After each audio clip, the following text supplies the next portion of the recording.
Recording in progress. Be an active participant, all right? Like I always say, if you sit under an event like this for the next 3 days and you don't leave with something you can apply, you were entertained, you were not informed, and you were not transformed. Because it is possible to listen to a music or watch a movie and your life remains the same, right? Your excitement and your emotions get spiked at that particular moment. After that, you remain the same. And if you sit through any training, not just my trainings, if you sit through any event and you don't leave with a practical, process to apply in your life so you can move your life forward, you are entertained. And of course, you are not transformed, right? And that's why every expert trainer or speaker always make sure that the way they design their presentation or what they're going to walk you through, it is structured in a way you can be able to apply, in what you do.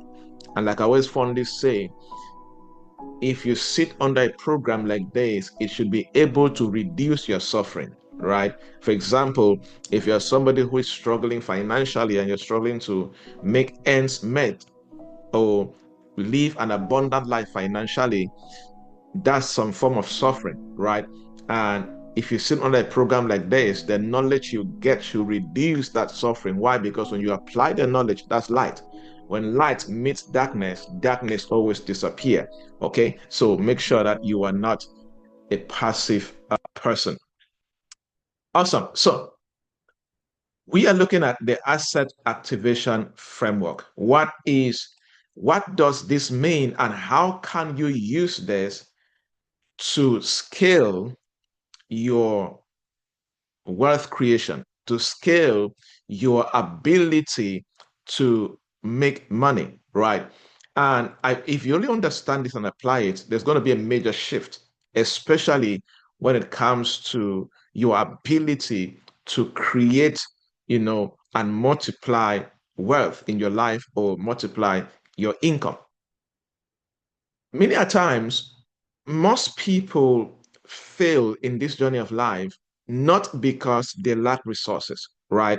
The challenge of many people is not really the lack of resources, but most people fail to understand how they can either activate, how they can refine, and how they can deploy what they already possess.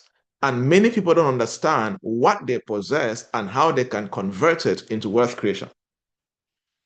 And that's the purpose of today. Because if you are going to be a disruptor in your generation, you're going to be somebody that creates, that contributes. And like I always say, if when it comes to money making, right? You cannot pray and you cannot pray only and be successful financially.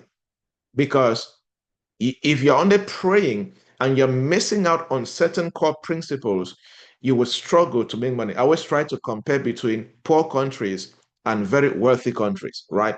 Now, America is where it is because it has the ability to create value and to export a lot of that value. Now, many African countries are struggling financially and they have so many poor citizens because they don't have a lot of value they are creating, and the value they are exporting is very, very minimal. And it is the same for individuals. If you don't know how to create, convert, deliver, and export, especially beyond your friends and family members, you will always struggle financially. It's a simple principle, right?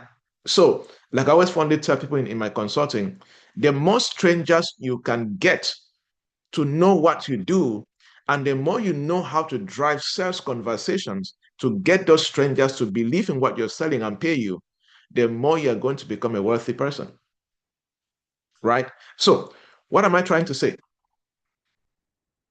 We're in a generation where your ability to disrupt your industry, your local community, your village, your town, where you are is very important, right? So, disruptors, if you have studied them, you understand that disruptors master the art of turning either hidden assets, overlooked assets, underutilized assets into what you can call competitive advantage. So the challenge with most people is that they don't know how to convert these things into a wealth creation system. So most people get to underestimate what they already have, either as skills, as contacts, as experience, as intellectual property. So they struggle to be able to do what? To create that wealth. That's why you don't create wealth from thin air. No, there must be something that you anchor upon to be able to become a wealthy person. That's why you don't you don't guess what wealth creation. It's both an art and a science. That's why for Christians, you don't only pray and become wealthy. No, there must be an anchor, right? And I want to show you how to use this anchor. You get the perspective. Because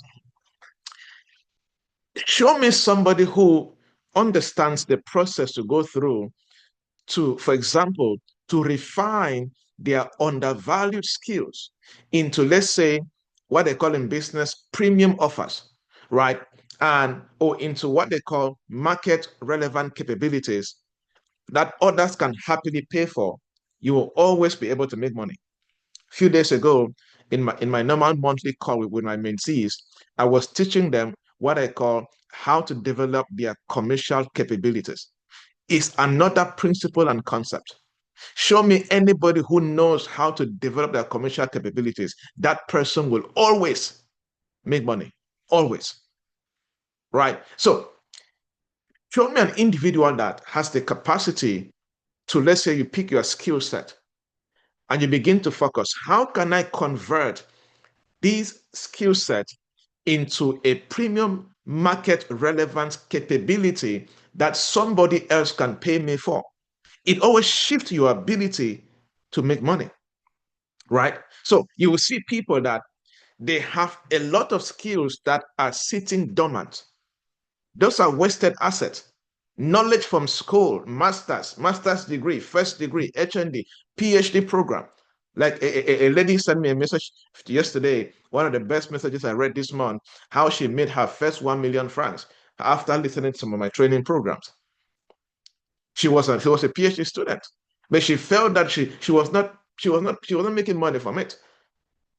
But being able to go through the right teaching, she was able to understand how to convert her PhD journey, which was already kind of sitting like a wasted resource, a wasted asset, right? So there are things that when you know how to do, you have the capacity to convert dormant assets or things sitting, like waste into abilities, into commercial capabilities that can make money. I can give you many examples, right? In my consulting and coaching journey of close to 15 years, I'll give you so many examples. I was a lady one time, she was complaining of she cannot make money, she's jobless and all of that. So I just felt led to ask her, can you tell me what did you write your project on in the university? Master's project. She told me, I was like, so why can't you convert this project into a money-making system? She was shocked. She was shocked. Yes, your project practically is solving a problem in the society. If you can convert this, you can become a consultant with so many NGOs around. I worked with her. We packaged and created different products and services from that. And we wrote proposal letters to NGOs. In less than 3 months, she got her first paying consulting contract. The only thing that we did was that we converted a wasted resource into a premium payable product that has commercial capabilities. And she started making money in hundreds of thousands. See, I always say that whether you have PhD or you have first school or you left high school, every human being on earth has the capacity to make a lot of money. A friend of mine who runs a consulting firm with one of his colleagues, they shared a research that they did with me. It's a private research. And they came to a conclusion that every human being who has clocked the age of 17 and above has the capacity to create an idea that can give them $300 million in their lifetime. I was like, what? What? Show me the research. I read and I agreed with them that every human being, as long as you are 17 years and above, you have there is something in you, with you, in your experience, in your journey on earth, that if you can use the right knowledge and skill set, you can create an idea that can give you $300 million in your lifetime. Convert that in your local currency where you are, right? But which is true. So the purpose of today's teaching is to show you the process you can go through to begin to turn various things in your life into wealth creation possibilities. And it doesn't matter what that thing is. Now, before I show you the how to, I want to explain to you the categories of assets that you have right now. I am telling you, all of us, you're going to see yourself having most or some or maybe all of this category of assets, that if you now use the process I'm going to show you, you can be able to activate and convert one of these assets or two or more of them into a wealth creation system that can make you more money. And there is no excuse, because I have seen all types of clients use what I'm going to teach you to make a lot of money from what they do. So I'm not guessing. I know it works. Right. Now, before I list the various categories of assets so you see which one that you have, I would like to first of all explain what asset means in this context, right? For accountants, and I could think in this particular direction because I did accounting in my, high school and then first degree, right? So that's why I'm using the word assets. But in this context, asset is what you can explain to be that idea or that system or anything that you already possess. Hear me very well. Anything that you already possess, it is with you right now. I'm not talking about something you're thinking of borrowing. No. The purpose of this is to take what you already possess now into a commercial capability or wealth creation possibility that can make you more money. That's the discussion. That's what I want to show you, right? So an asset in this context is not limited to, financial holdings like what a typical accountant will understand in a balance sheet. No, an asset in this context is anything that you already possess. I'm going to give you examples. Anything that you already possess, either tangible or intangible, that carries potential to create value, that carries potential to generate growth, that carries potential to deliver an advantage to other people. Once you put it to use, that is an asset. So anything that you already possess that has the capacity to do what? To create value, the potential to generate growth, the potential to deliver an advantage when you activate it, when you refine it, or when you strategically deploy it or deliver it. Let me give an example. For an example, there was a time that I needed 500,000 francs or so. That was like 2, 3 years ago in Cameroon at the time. I needed 500,000 francs. Give me a real example. And I have so many programs I can organize. I was like, okay, which program can I launch now? Create a flyer, promote it, and in 3 days maximum, I can get maximum 5 people to get me the money and I solve this problem I needed. I thought about it. I created a program, launched it, promoted it. In 2 days, I got 5 people that paid 100,000 francs and I got my money. That is an example of an asset. What was the asset there? Trading idea. And the other asset that can come in is like what? Social media following, Facebook page, LinkedIn page, YouTube page. Like I always fondly say, many of us read this book by Adam Smith, The Wealth of Nations, I think, in secondary school, right? And in that book, he spoke about factors of production. I always fondly say that if you bring Adam Smith back to life today, he will rewrite that book and add digital space as a core factor in, producing wealth today, or as a core factor of production. So I gave that basic example to show you what an asset is. An asset in this context is anything that you already possess. It could be tangible or intangible. It could be your brain and your laptop. Those two can make you money. It could be a brain and your phone. I've made money many times with just my brain and my WhatsApp. Somebody said, "Oh, Dr. Joybert, this is happening to me right now. I want to, for example, let's say an entrepreneur who is thinking of getting investment, and then they're talking with an investor and they need an expert advice.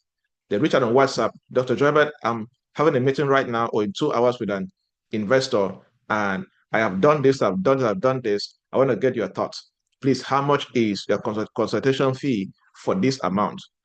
I indicate the amount, send my payment details. The guy pays me. I call him on WhatsApp and we talk. Walk me through what you have. What is he asking for? What do you want to do? Pam, pam, pam. My brain and my WhatsApp, and I make money. What is that? Two assets, intangible and kind of tangible because you can touch the phone and see the phone. You see what I'm driving you to? I want you to see yourself in that realm because everybody here, you are in that realm. The point is, maybe you don't believe it, you don't see it, you don't understand it, right? So anything that you already possess, you're not going to borrow it, you're not going to beg it. No, you already possess that is either tangible or intangible, but it carries a potential, number one, to create value for another human being, or it can generate growth for somebody, or it can deliver an advantage for another person. Because anything that can create value, generate growth, or deliver an advantage, that thing can make you money. You just need to do what? Either to refine it, add strategy, create delivery system, and then monetize it. If this is speaking to you, type me in the chat box. Let me be sure that I'm saying something that is helping you. If this is helping you, type me in the chat box. Give me some feedback. Type yes in the chat box or type me in the chat box if this is helping you. Come on, somebody. Yes, happy to see that. All right, let's proceed while that is coming. I wanted to be sure that this topic is hitting something. If I'm hitting you on the head, type hit. I like to hit people in the head and in their heart. When you leave the session, you should not sleep, right? I always fondly say that when I run a session, I want people to have sleepless night. You wake up at midnight and you begin to think, let it begin to hit your head. What was this guy trying to do with my head like that, right? All right, so before I show you the how to, I want to list categories of assets in this context that all of us must have one. I am telling you. Now, when I'm listing them, ensure that get a pen. Everybody should have a pen, right? If you're in my session and you have a pen, I wonder how you're cramming it, right? But get a pen. As I'm listing the categories, begin to write the one that you know that you possess. Forget about what is external. Focus on what you possess now. Okay? So, categories of asset in this context. I'm going to talk about individual, and I'm going to talk about institutions because there are entrepreneurs here and then there are professionals here. After that, we'll talk about how to now apply this framework and we are done. All right. So what are the categories of assets in this context in relation to an individual? Number one, the first category is what I call the personal asset. Personal asset.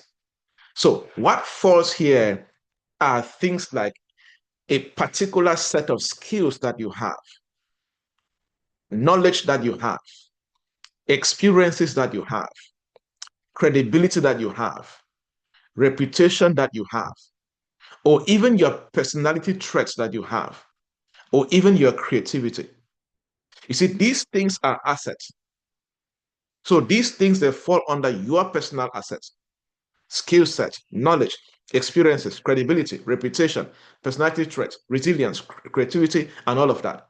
You see, for example, if you have a unique problem solving ability in your industry, that is an asset that you can be able to convert it into a consultancy offer.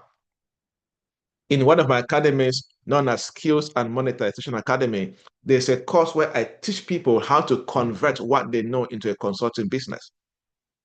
And I've seen people come to me who are workers and they don't have enough income, and I teach them how to create a part-time consulting business. And in less than 3 months, they start getting clients as consultants. Right? Why? They pick just one skill set or an experience or a body of knowledge, and they create products from it, and are able to do that. And people, either PhD holders, HND holders, people from different walks of life, they have done that. It is not about your level of education.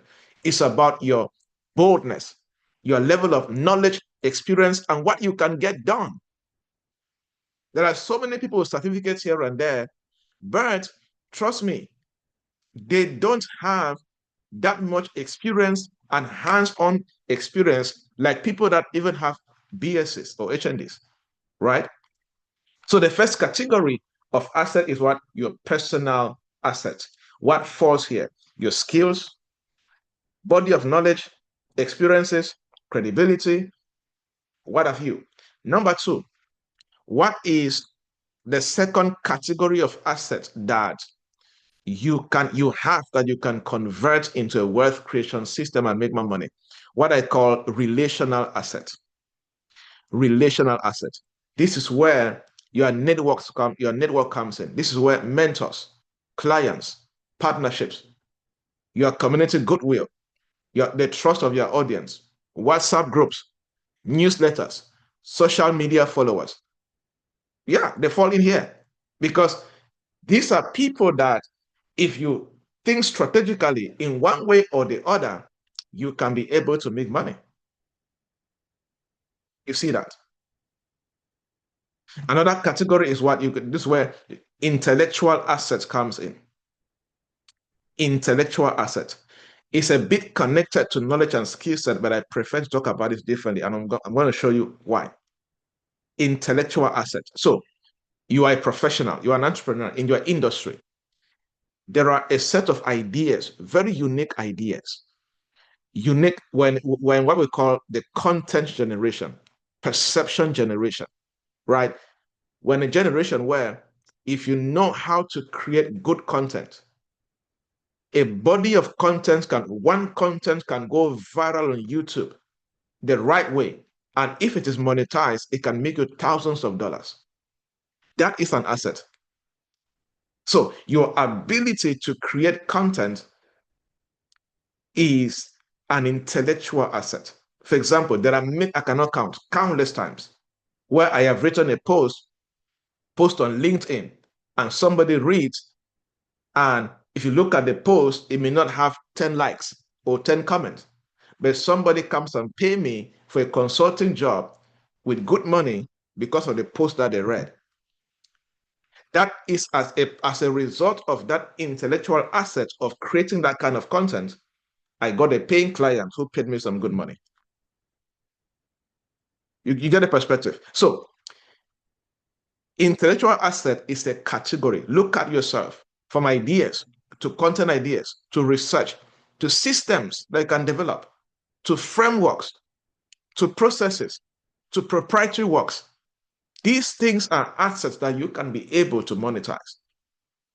You see, next is the fourth category of asset is material assets, right? Physical things. This is where things like tools, equipment, workspace, digital files, recorded sessions, physical resources, what else that you have that you know that this thing is I can be able to convert this or use this and another asset, combine the two, and I begin to create wealth, right? The fifth category of asset is what I call contextual asset, context-based asset. What does that mean?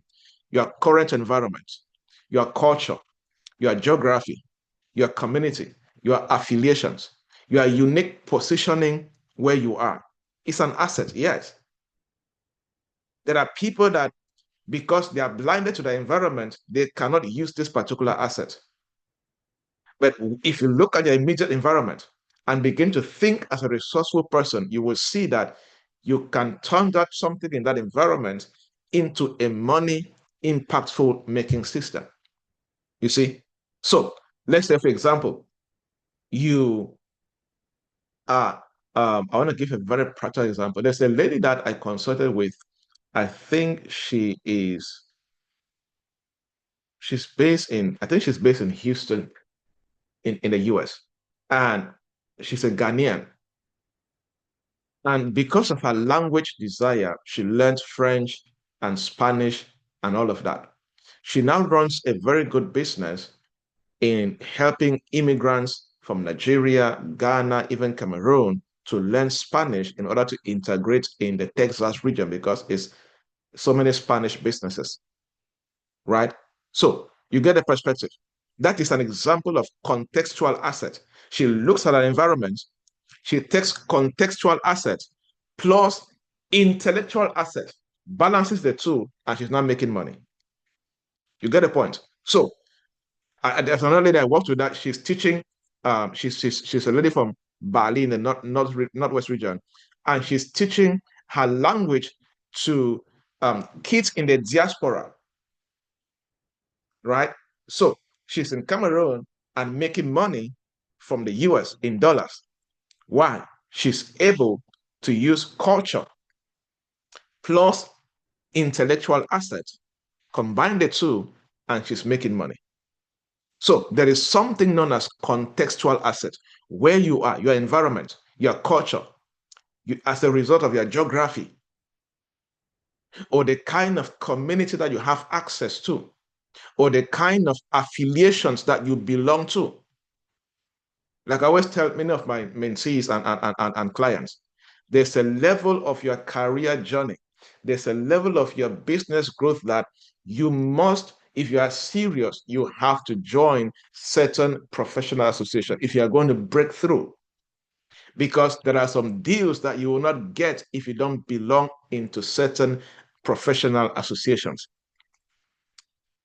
Because there is something known as masterminds and certain kind of information only circulate inside the masterminds and you only see results when they have executed the opportunity, right? So that is an asset. So the kind of affiliations that you belong to, the kind of groups that you're part of, those are also assets, right?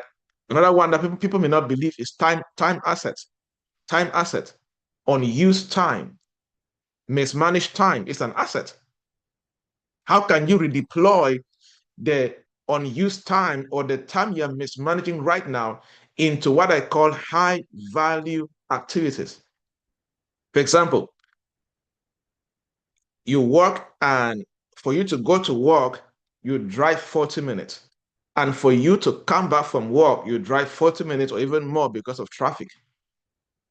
So that commuting time, it is unused time. Although you're driving, but it is unused at some point. So how can you use that time to invest in your intellectual asset? Okay, can you identify certain podcasts? Can you identify certain videos that you can listen to while you're driving so that you don't only waste time driving, but you are building an asset while you're doing that? So if in all of these 6 points, you will see that you have an asset that you can make money from. You do. Every human being does. I have seen it over and over and over and over. You see that every human being does. And because Like I said, an asset in this context means that anything that you already have that is within yourself, with you, with your relationships, with your work, or in your environment that you're overlooking, or you're underutilizing it, or you're undervaluing it. This is the three problems of many human beings. Like, one of the most popular questions that I ask in many consulting programs, especially when I'm having like a monetization consulting program, I always ask like, so when I talk with people and I ask them what they are doing, their experience, I'm like, so why are you not making good money from this? It's always my most question. So why are you not making money from this? And guess what? 99% of the human beings I talk to in this case, they are always having one or two or all of these problems. They have something that can make them good money, but either they are overlooking it, either they are underutilizing it, or they are undervaluing it. And when they go through a refining process, a packaging process, a value monetization journey, they see how they have so much at their disposal that they are not making good use of. So where do you fall? In all that I have listed, all the asset categories, please give me answers in the chat box. Are you overlooking, underutilizing, or undervaluing? Write in the chat box. Go ahead, give me feedback. Where do you fall? Are you overlooking? Are you underlooking? Or are you underutilizing? Which one are you doing? Or are you undervaluing? One of these, you're gonna fall. Okay, I see underutilizing. You see that? So many underutilizing. All right, all right. So that is why you need to know how to now stop undervaluing, underlooking, or underutilizing, and convert all of that into a powerful, guaranteed money making system in what you do. All right. Now, before I show you how to do that, let me talk to business people. So, the first categories I was talking to at the individual level, right? If you're here and you run a business, the asset activation framework also works for you. I have done so many consulting programs, so many businesses. I've traveled to what? 20 nations, coaching and consulting because of companies. So I have seen them applying this here and there, right? So if you are in a business, you run a business, an NGO, an institution, how can you practice this asset, activation framework that I'm going to show you how to do that? What are the various asset categories in the context of an enterprise, or in the context of a business, or in the context of any institution that you have? Number one, chief of them all, human capital assets. Human capital assets. This is where employee skills comes in. This is where your leadership capacity comes in. This is where institutional knowledge comes in. This is where organizational culture comes in. This is where team collaboration comes in. Let me tell you something. I consulted with a business that they were able to double their income because they did not know that there was one employee in that company that had a very rare skill that they could convert that skill into a powerful product and double their income. So when I was doing the review and the auditing and all of that, I came across this employee and I considered, oh, this skill plus this product, you can create this amazing product and make more money. I spoke with the CEO. We did more work, integrated it, and boom, more money came in. What happened? An existing employee skill that was underlooked, never seen, never recognized, never utilized, help the business to make more money. You see, same as leadership capacity. I have met many businesses that the owners don't have the leadership capacity or the boldness to scale. They are afraid to scale. They don't know how to think like a leader to scale the business. They are small in one corner, but the business has the capacity to go big, to have more branches, even more nations, but they are scared to do that. So when you push them and coach them and work with them, they start expanding the business, right? So as a business person, your first asset that you can work on to activate to make more money is the human capital asset. Look at your employees, look at your leadership, look at your culture, look at the level of collaboration in your business. Number two, number two, relational and social capital assets. Spoke about this at a personal level. Relational and social capital asset. Now, but for a business, listen to me, how this works for a business. Business A and business B, they're about to launch a product. Business A is launching that product with small customer base. Their Facebook page has 100 followers. Their Instagram page has 200 followers. Business B launching the same kind of product. Facebook page, 10,000 followers. Instagram, 20,000 followers. TikTok, 30,000 followers, for example. They launched the product on the same day. One has relational and social capital, and another does not. One already has a ready market willing to just hear and buy. Another will still need to struggle to get the market, then convince them to buy before they make money. You see the difference? So you run a business here and you have good customer base, good email newsletter, good SMS communication, WhatsApp group or WhatsApp channel of your customer base. That is social capital asset that you can always convert into cash if you know how to do it. It could be supplier relationship. You have a good relationship with your supplier to the extent that you can get goods on credit and sell, get profit before you pay them back. That's you making more money. Partnerships, industry associations, investor networks, brand trust. All of these things are important assets that if we pick them one after another in a typical business session, I can show you how to start converting those into more money, right? The next is what? Intellectual property assets. Every serious business should have what they call patents, should have trademarks, proprietary technology, research data, training manuals, software that they have developed or they have bought, organizational frameworks.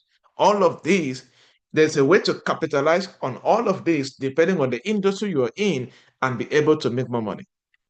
The fourth category for business is physical and operational assets, machinery, office space, logistics systems, infrastructure, production facilities, technological platforms. What have you?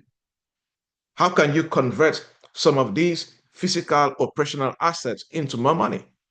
Financial assets, cash reserves, that bank account that you just reserve funds should in case, credit line.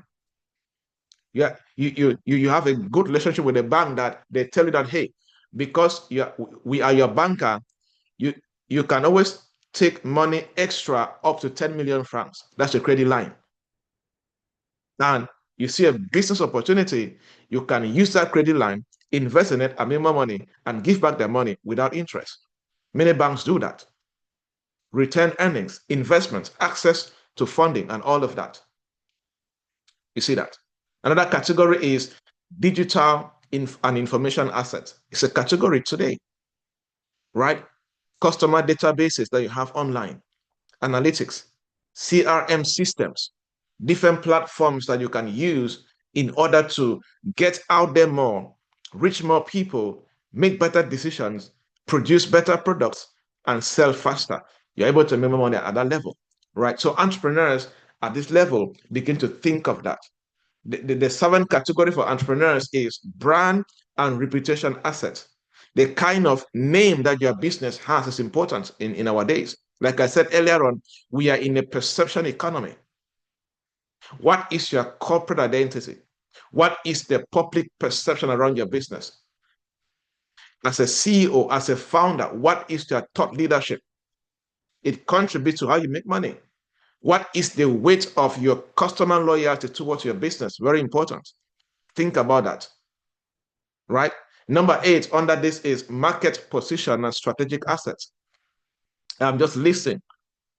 This talks about your geographic presence. Many people don't know that the kind of city you are in is an asset.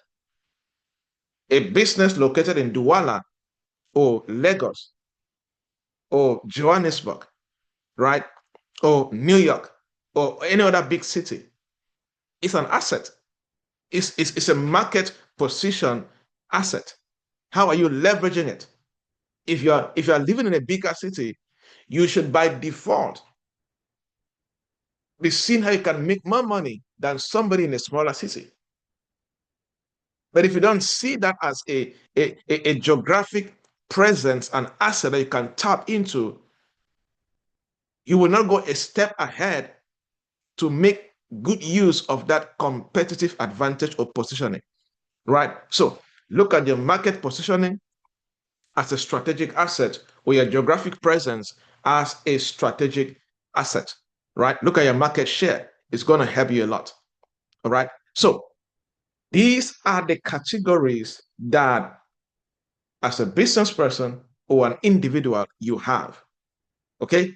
Now, as we round up, let me now show you what are the 4 levels of asset activation. Remember, the purpose of this session is to show you how you can convert what you already possess as an asset. That's why I did some research and I listed the various categories of assets available to you as an individual or to an institution. So what are the 4 levels of activation that you can now go through to now begin to convert that asset into a money-making system? How can you make more money from that asset? Level 1, discovery. Everybody should start at this level. Discovery. This is a level where you sit down to identify the gift and the resources that you own and you already possess. Remember, forget about what you don't have. Focus on what you have now.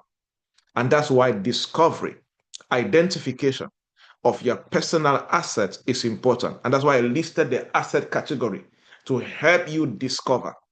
You see, many people overlook the different assets that they possess. And many of these can propel you forward in career and, of course, financially.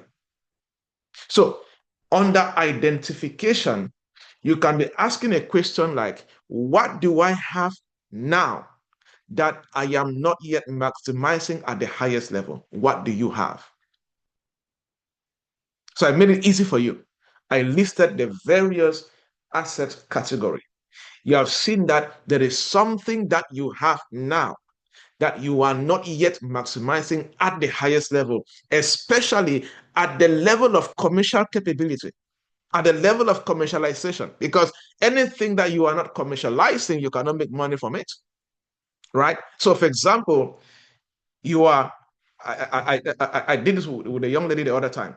She's a corporate employee, but she's very eloquent, very good with words. I said, you know what? Based on your journey professionally, based on your experience professionally, I would suggest that we create an extra business for you to become a corporate master of ceremony with specialization in this your industry. That means we build your brand and position you so well that you are so good that anytime the government is hiring or looking for a moderator or an expert or an international agency like NGO, United Nations, or a diplomatic institution like embassies, that look, they're hosting an event around this or area of expertise. She was in an environment. Around this or area of expertise, any event in this country, around climate change, around even agriculture, any event around that hosted by ministry, government, international agencies, diplomatic institutions, private companies, NGOs, become so, we're going to position you and you become a high profile master of ceremony for targeted events around this industry. I started working with her. And in less than no time, she got her first MC gig and she was paid so well. What happened? It started with discovery.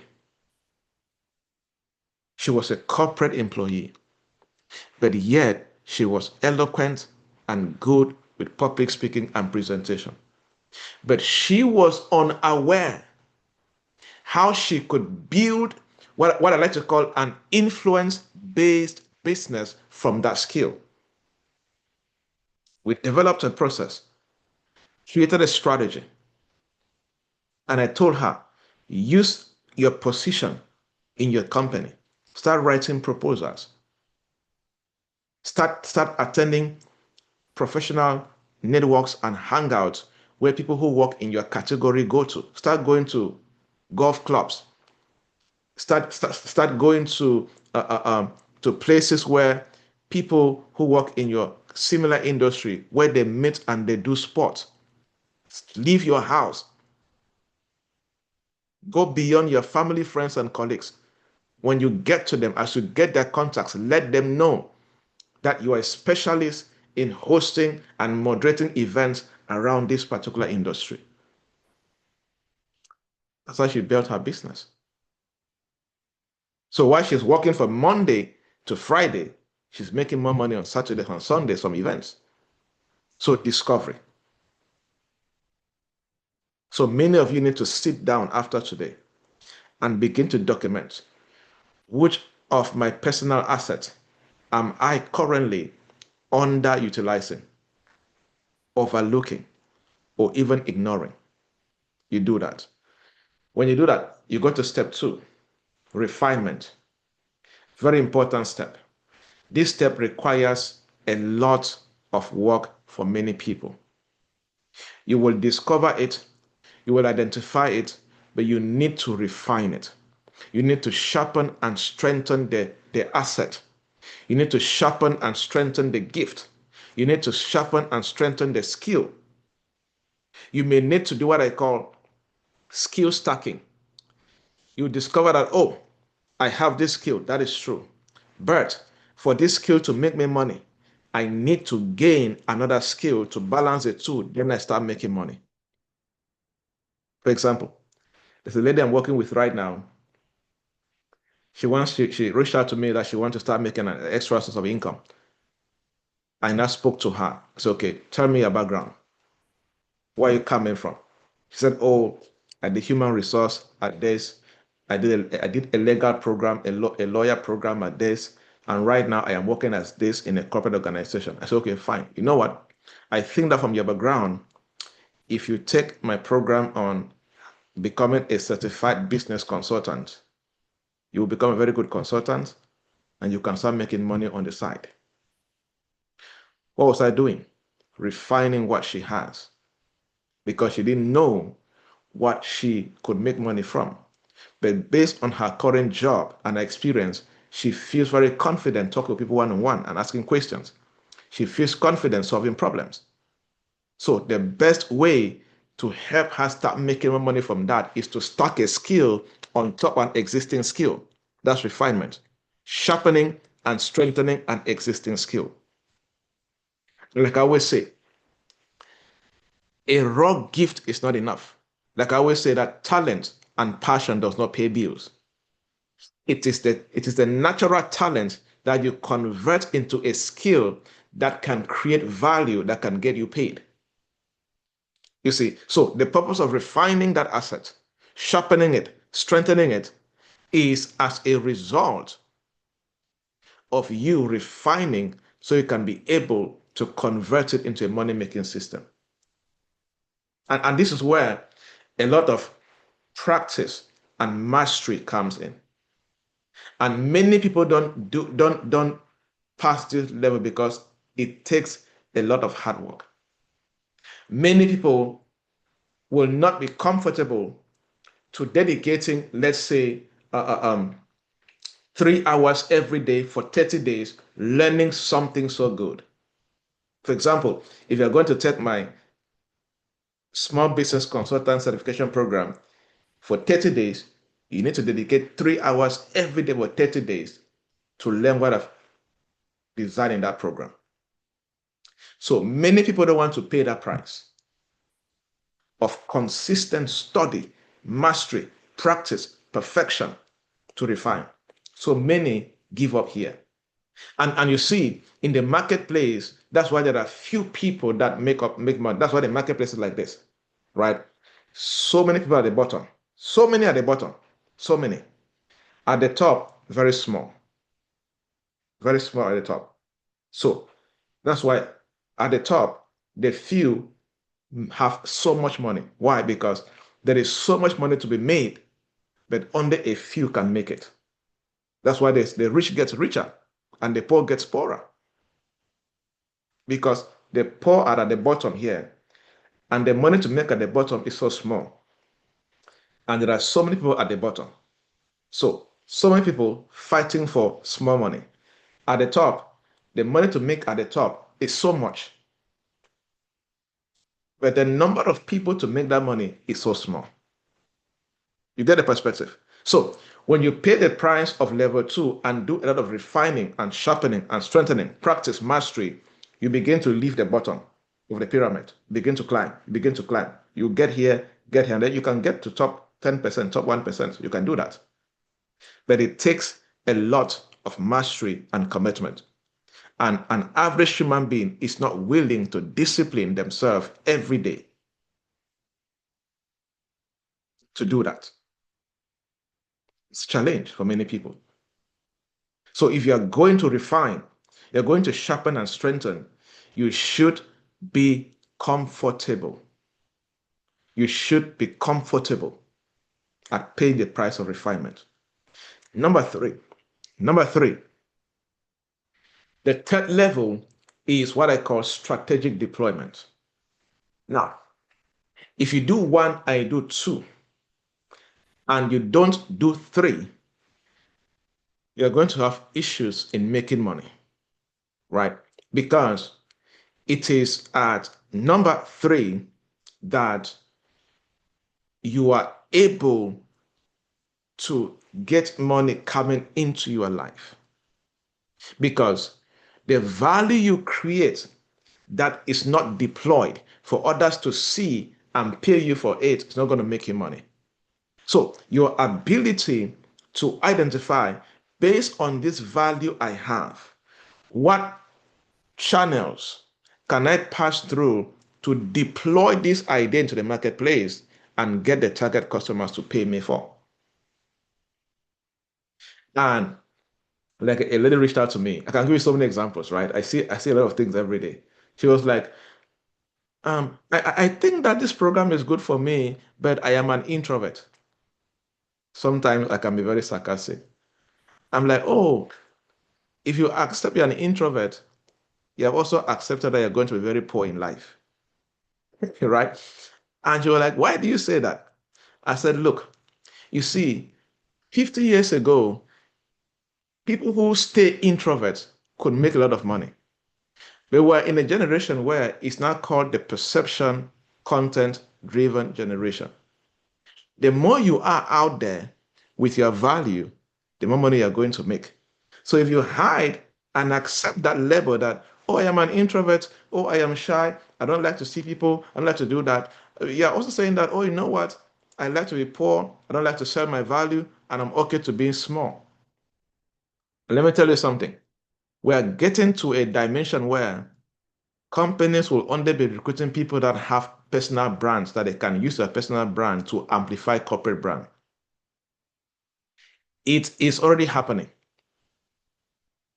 I get many job offers because people, they want the brand that I have to amplify their brand. So if you are not, let's say, good at content creation, there are some opportunities that you cannot get.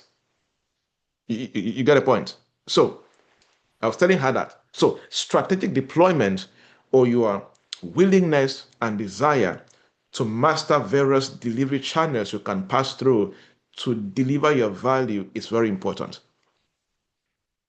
So at this level 3, this is where you begin to ensure that your gift is in the right market. Your gift is in the face of the right people. The Bible says that a man's gift will make room for him. I can hardly teach without talking about the Bible because all my strategies are Bible based, right? A man's gift makes room for him. So if you are not using your gift on a delivery channel, on a marketing channel, you will not make room for yourself.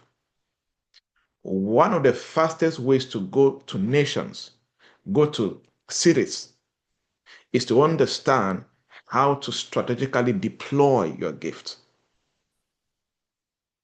right? For example, I always fondly say, I've been to several nations, 4 continents. I've never paid a flight ticket for myself. And I can give many examples of clients that have seen me just on social media and they hire me to come do work for them. Why? Strategic deployment, market delivery, understanding how to use different channels to do that. And that's why I always say that it was more difficult for your parents to make money than it is for you. Because 50 years ago, 70 years ago, many of your parents did not have social media platforms that they can use to deploy what they were good at. So it limited their ability to be seen by the right people. So you need to understand the game of strategic deployment, and especially which channel is perfect for your delivery. Not all platforms are equal. One of the most important things to know how to do in this generation is which platform is good and best for my value to be delivered through. It's very important. Not all platforms are equal. So the where and how you deploy your skills determines whether you become a leader in that industry or you become a beggar in that industry. Where are you deploying your skill? And how are you doing it? There are some skill sets that if you are not using videos as part of your delivery, you will not get clients. And there are some skill sets that if you are not using writing text as an important part of your delivery, you will not get clients. There are some things that if you are not talking about it on LinkedIn, you will not get clients. And there are some things that if you are not on TikTok with those things, you will not get clients. So you need to know the where and the how to deploy your skill set or your asset. Many people do it blindly. No, discern and begin to understand. Based on the value I carry, based on my target market, where do I deploy this value and how do I deploy it? It's a very important concept. Very important. Very important. So you have to understand that. You have to understand that. You have to understand that.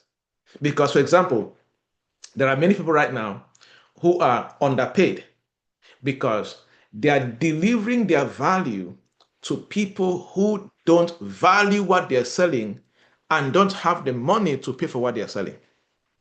Let me say it again. There are many people right now, they are underpaid now and they're struggling to be profitable because they have good value, but their problem is that they are delivering that value to the wrong people and maybe in the wrong way.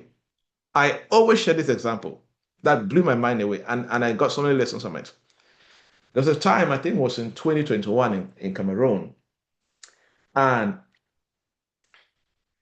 it was a weekend. A Saturday, I was invited to speak in Boya by young entrepreneurs. I went to Boya, and these guys gave me 30,000 francs, right? And I accepted, of course, because it was I knew the young guy, so I wanted to support him. I would not have accepted that fee, but that's what he had to give me to let's say to honor me, not to pay me, to honor me with it, right? And then As I was being driven from Boya back to Douala, one of these people that work in a bank called me and said, "Hey, Dr. Joybert, where are you?" I said, "I'm in Douala." He said, "I am having a meeting with a few of my friends, and we don't just want it to be a casual meeting. And we decided to get an expert to come share a few things around sales and marketing and the Cameroon economy." I said, "No problem." And then the way the discussion went, they needed the same content that I delivered in Boya, almost the same thing. I said, "Cool, I'll be available. Sunday, 4 p.m., deal, I will come." Now, we didn't really agree on price per se, but that man is a man, it's a man. That man knew my value, and we came, I did the sessions, we led a practical session, we spoke, I trained them, did that, and then that was done. When we were done, he gave me an envelope of 500,000 francs. No, 700,000 francs. Same value, same person, same country, but the difference in what I was paid was where I delivered the value and to people that recognize the value. In another place, I was underpaid because I served the same good value to an audience that will underpay me or does not have the capacity to pay for the value. In another context, I delivered the value to the right audience who understood and valued it, and even many people there hired me for more programs after that event. You get a difference. So many people are underpaid, not because their value is bad, but because they have not grown in their ability to strategically deploy what they have spent time to create as value. So, from individual levels to enterprise levels, if we do an audit right now of your delivery channels, of how you deploy your value, on a scale of 1 to 10, how will you rate your deployment strategy? Right in the chat box. On a scale of 1 to 10, how will you rate your deployment strategy? Some people are even confused, like, what is deployment strategy, right? Some people like, mine is non-existent. I am just guessworking. I'm just trying an error. The one that works, praise God. It doesn't work, we thank God, right? But that is not supposed to be the case. You're supposed to have a strategy that makes it work. And then step 4 of this asset activation framework, and we are done, and I can take 2 questions maximum, is multiplication. When it comes to wealth creation, if you are not thinking about multiplication in terms of how can I scale my value so that more people can consume, is very important. Okay, so you must always be thinking of scaling. How can I scale my gift? How can I scale my skill? How can I scale this one-man business? How can I scale it? How can I go beyond personal capacity? How can I go beyond family and friends? Because you see, one of the major things that differentiates the elite in every industry is that they understand how to convert personal skills into scalable systems, into an ecosystem that can make money for them, right? For example, let's say a coach, for example. I do coaching, other people do coaching. But I have gone beyond coaching. I have created different academies. That's scaling. So that even if I am not training live, there are people around different countries taking my courses on my online academies, and they're paying for the services. That's scaling. How can you scale what you're doing beyond you? And most importantly, how can you scale beyond your immediate environment? When you start making money around something, one of the most important strategies you start thinking about is multiplication strategy. How can I multiply the impact of this? It's very important. So start thinking about it. How can you multiply it? How can you create better systems and multiply it? How can you get better team members or freelancers or experts to work with? How can you multiply it? How can you have more branches if possible? Or how can you be in multiple platforms and make money from those platforms if possible? But think in terms of multiplication. Okay? So, in conclusion, I take questions. Average people always focus on how can I acquire more resources? Oh, I am broke. I am not making more money because I don't have this, I don't have this, I don't have this. But let me tell you something. The smartest people, one thing they are good at is how can I refine? How can I strategically amplify what I already have at a different level? Because for many people, you are not struggling because of what you don't have. You're struggling because you have something and you are not able to amplify it and maybe not even get what you don't have and use it for good. If you follow this that we have looked at today in the last 1 hour, 10 minutes, I believe that you'll be able to use what you have and create wealth and increase your income at a high level after today.